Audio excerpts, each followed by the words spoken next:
How to get multi-snap on Snapchat. Hey guys, in today's video, I'm going to show you how to use multi-snap on Snapchat so you can record and send multiple snaps at once. So make sure to watch till the end, and let's get started. First, open Snapchat on your phone and make sure you're logged in. You'll land on the camera screen, which is where multi-snap works. Tap the camera icon at the bottom if you're not already on the camera screen. Press and hold the big capture button, the circle at the bottom, to start recording a video. Keep holding the button. Once the first snap is recorded, you'll notice a glowing circle appear. This means multi-snap mode is active. You can record up to 6 snaps in a row.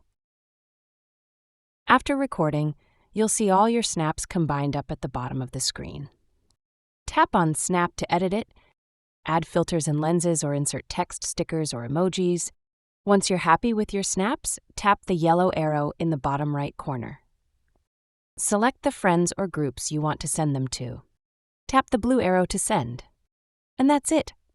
Now you know how to use multi-snap on Snapchat to capture and send multiple snaps effortlessly. If this tutorial helped you, don't forget to like the video and subscribe for more Snapchat guides. Thanks for watching, and I'll see you in the next one.